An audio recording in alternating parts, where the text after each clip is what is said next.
Estimado licenciado y compañeros, buenas noches. Es un gusto para nosotros como equipo número 1 presentarles el análisis de la gestión del riesgo de crédito de Bantrap.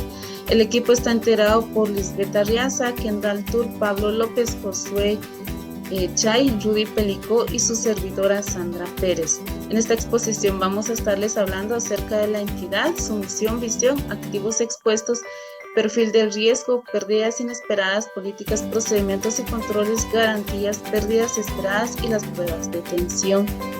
El perfil del banco, pues Bantrap fue fundada en el año 1966 con la visión específica de servir a los guatemaltecos. Se encuentra ubicado a nivel nacional a través de sus distintas agencias. En la siguiente página web podemos encontrar mayor información acerca de la entidad, también el acceso a la información financiera y los estados financieros auditados. La misión del banco es trabajar duro por el bienestar de todos los trabajadores. Su visión es hacer de los trabajadores la principal fuerza financiera del país. Los activos expuestos al riesgo de crédito que nosotros hemos identificado dentro del balance general son las inversiones, carteras de crédito, productos financieros por cobrar, cuentas por cobrar y las inversiones permanentes. Cabe resaltar que un dato importante acá es que el 60.20% del total de la cartera, del total de los activos corresponde a la cartera de créditos. En cuanto a las inversiones, pues desde nuestro análisis existe el riesgo de impago, ya que pues los bonos pueden ser convertibles o canjeables. El titular tiene derecho a cambiarlos por acciones de la entidad emisora. Es probable que ningún comprador esté dispuesto a adquirir dichos activos cuando se pongan en venta, o por lo cual pues el vendedor tendría una pérdida. En este caso sería el banco. La cartera de crédito, hemos identificado que existe el riesgo de impago, pero también es importante mencionar que a la fecha la institución cuenta con una cartera sana, esto derivado a que la mayoría de los créditos están asociados al descuento de la nómina de las entidades las cuales están afiliadas a Bantrap.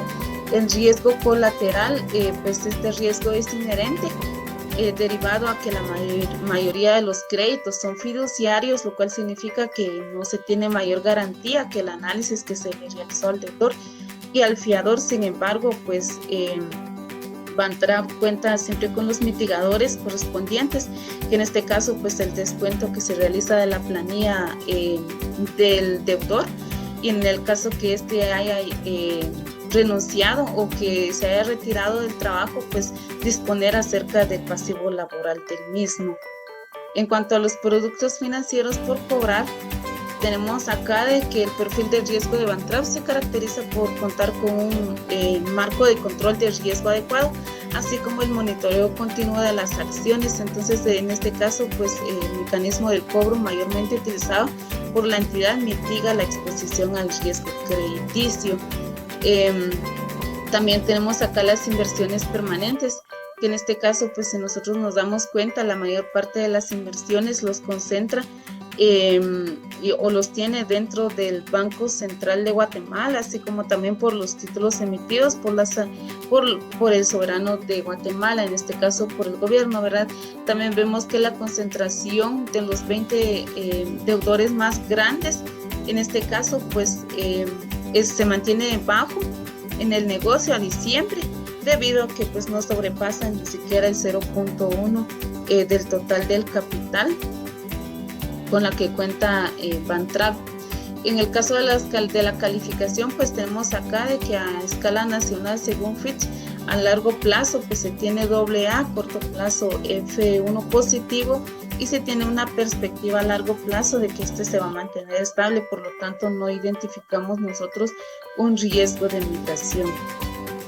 En el caso del perfil del riesgo de crédito, hemos dejado acá nosotros un impacto de 3 y una frecuencia de 1. Esto debido a que durante nuestro análisis pues nos hemos dado cuenta que Bantrap realiza estimaciones por evaluación de los activos crediticios integrado por las provisiones. También realiza la concesión de créditos a sus clientes, a los que les pagan a través de la planilla, ¿verdad?, de las entidades que estén afiliadas a Bantrap.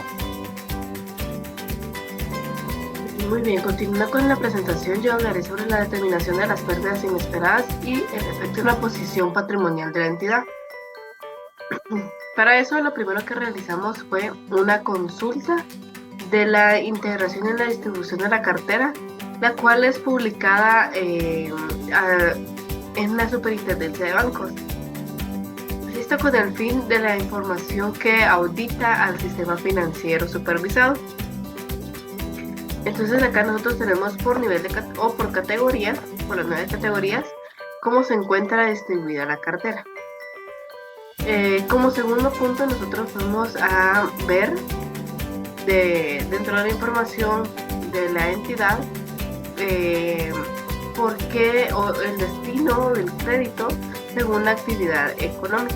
Entonces tenemos actividad de agricultura, comercio y construcción. Con ello, nosotros determinamos los porcentajes en los que se encuentra la actividad económica para realizar el cálculo de la pérdida inesperada. Es importante mencionar que la pérdida inesperada, a diferencia de la pérdida esperada, son esos puntos que salen de la desviación. Eso quiere decir que nosotros conocemos como el margen que podríamos tener en una pérdida potencial, pero la pérdida inesperada se encuentra entre el margen de la pérdida potencial y la pérdida esperada.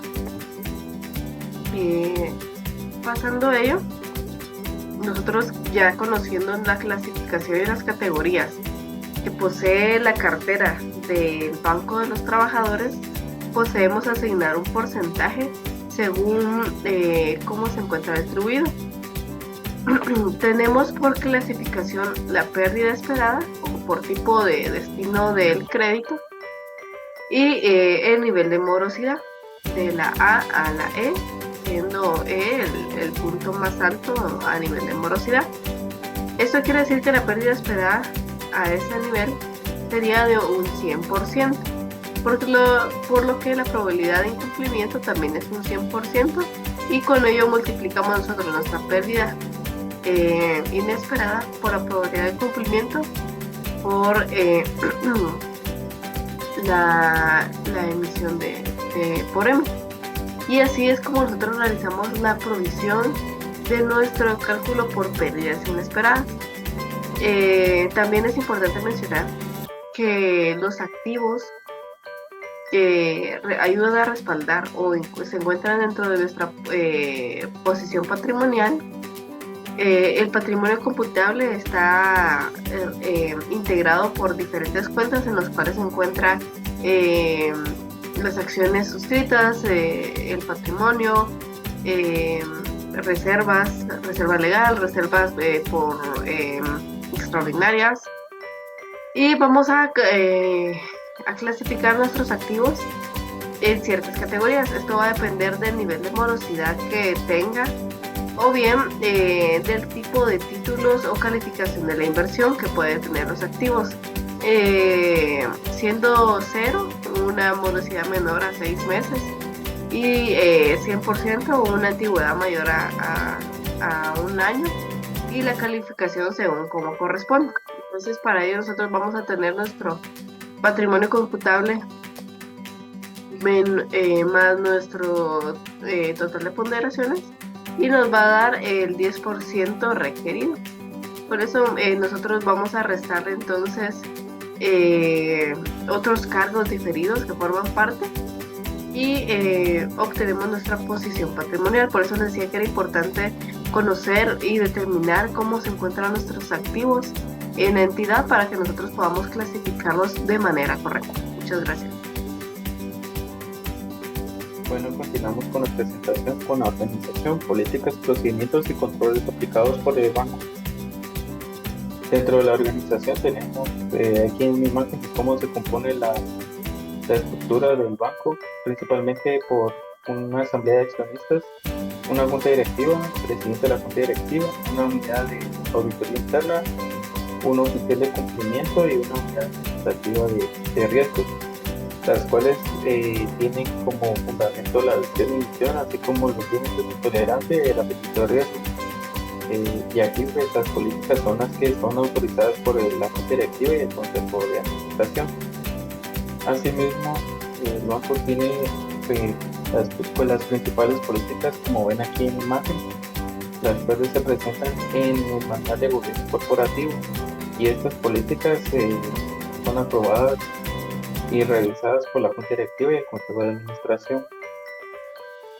Uno de los principales procesos también que existe dentro del banco es el de crédito.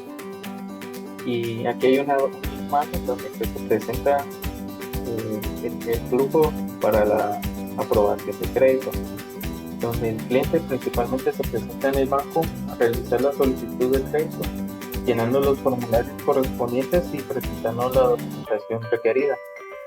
Una vez realizado esto por el cliente, ya se realiza la verificación por el agente, valida la situación financiera del cliente, la capacidad de pago que tiene, valida los ingresos, esto por medio de los estados de cuenta, y por último se realiza una verificación telefónica por medio de sus datos personales, más que todo por confirmación. Ya en el siguiente paso pues, sería la resolución, si ha sido aprobado, rechazado o devolución. Devolución se refiere a que no esté cumpliendo con algún requisito o documento que no sea presentado debidamente. Pero una vez ha sido aprobado, se realiza la creación de la cuenta y se realiza el desembolso. Asimismo, dentro de los controles de la entidad, uno de los que llama la atención aquí que manejan un sistema de 3 líneas de defensa cuyo objetivo es garantizar la ejecución y seguridad de todas las operaciones. En la primera línea existe el área comercial y operativa, que se compone por la unidad de negocio, la unidad operativa y la unidad de apoyo. La segunda línea es el área de control, donde existe el cumplimiento antilavado, una unidad administrativa de cumplimiento, riesgos, seguridad de la información también. Y por último, la tercera línea tenemos el equipo de auditoría interna, el cual se encarga de verificar que se cumple la primera y segunda línea. Bien. Continuando con la presentación, corresponde hablar sobre el cálculo de la cartera crediticia. Para ello, lo que requerimos es obtener de la Superintendencia de Bancos la cartera de créditos por actividad económica al 31 de diciembre del 2022. En este caso, la cartera que estamos evaluando es el Banco de los Trabajadores, y el monto compuesto en la cartera al 31 de diciembre de 2022 es de 21.357.211 miles de quetzales. Luego de haber descargado este reporte de la página de la Superintendencia de Bancos, lo que corresponde es obtener la clasificación de la cartera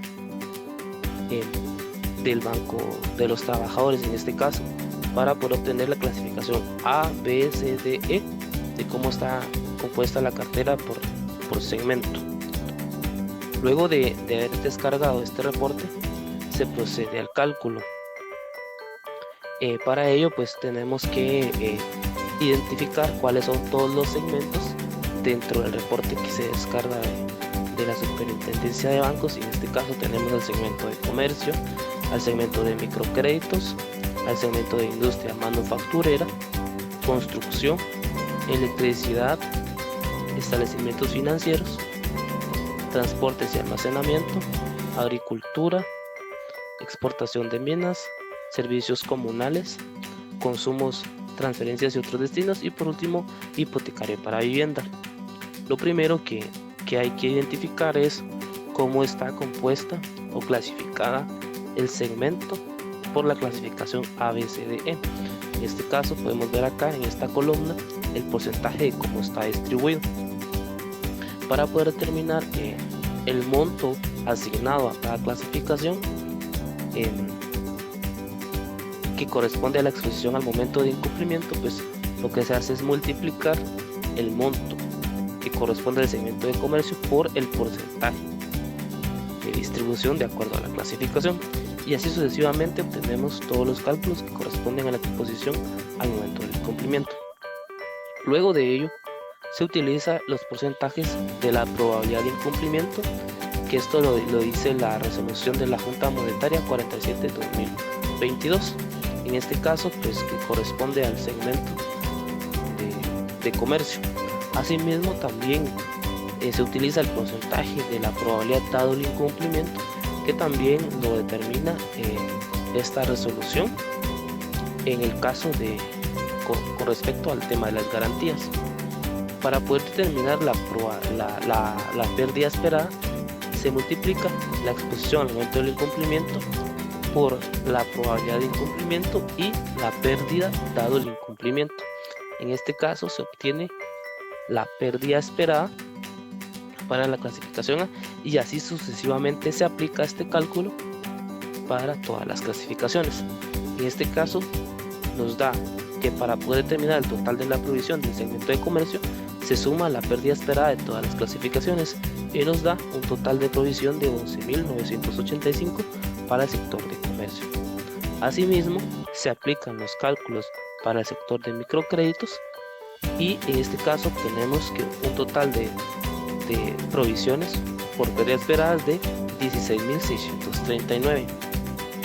Asimismo, la industria manufacturera nos da un total de provisión de 12.960, construcción 3.680, electricidad 3.239, establecimientos financieros 9.775, transporte y almacenamiento 7.676, agricultura ganadería 2.477, exportación de minas 2.477, servicios comunales 2.477, consumo nos da 614.407, hipotecario para vivienda nos da 4.317, para poder obtener un total de pérdida esperada de toda la cartera de 700.709.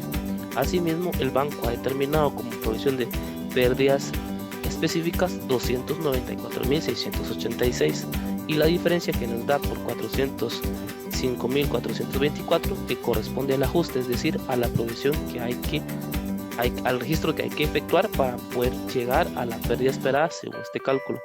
Y por último vemos también de que es importante considerar de que el total de los activos que se están evaluando debe de conciliar con el total de la cartera que se generó por la página del banco, de la Superintendencia de Bancos. En este caso, 21.357.211 es igual a los 21.357.211 que se descarga de la página de la Superintendencia de Bancos. Y con esto concluimos el cálculo de las pérdidas crediticias esperadas.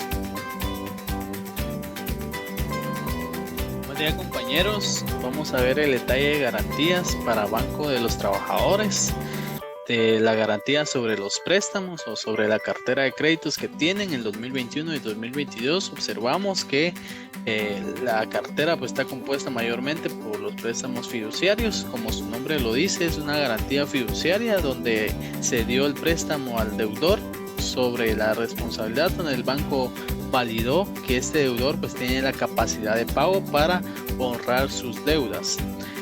Representa un 95% para 2022 y un 96% para 2021.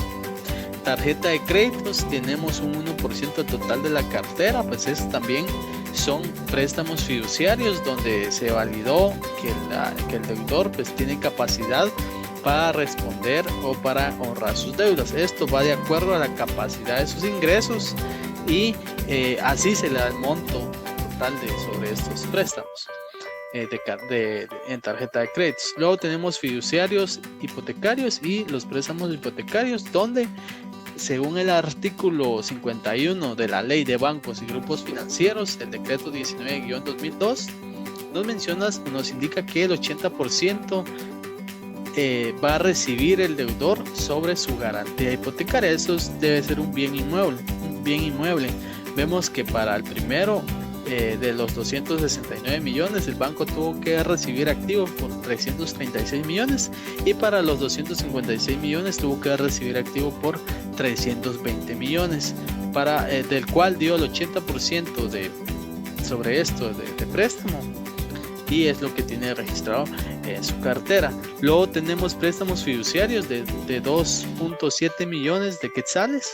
Vemos que aquí son préstamos prendarios fiduciarios, pues la garantía puede ser préstamo sobre algún bien mueble, donde según dicha ley el banco puede dar hasta el 70% sobre el monto de la garantía. vemos aquí el monto que tuvo que haber recibido de garantía por 3.9 millones, del cual dio 2.7 millones. Luego tenemos el resto de tipo de préstamos que tiene la cartera del Banco de los Trabajadores, que está compuesto por préstamos fiduciarios. Estos préstamos pues varían de acuerdo al tipo y son de montos mínimos para el Banco de los Trabajadores, que son igualmente préstamos fiduciarios. Algunos, por ejemplo, deudores por venta de bienes realizables, pues es avalado por el artículo 54 de la misma ley, donde indica cuáles son los bienes extraordinarios que puede recibir el banco como garantía sobre estos préstamos. Pues tiene 455,000 quetzales, es bastante poco, pero de esta forma se ha compuesto la garantía del banco. Gracias. Continuando con la presentación, a mí me toca ver respecto a los escenarios de estrés. Para ver los escenarios de estrés, nosotros hicimos, primero identificamos cómo estaba conformada la cartera, que para Banco de los Trabajadores la cartera está conformada o está concentrada en un 96% en consumo. Luego identificamos, obtuvimos la información de la CIF, luego tenemos unos datos históricos de los últimos 5 años, cómo se comportaron las diferentes categorías de crédito, y para crédito de consumo en promedio hubo un incremento anual del 11%, y para toda la cartera también hubo un incremento en promedio anual en los últimos 5 años del 11%.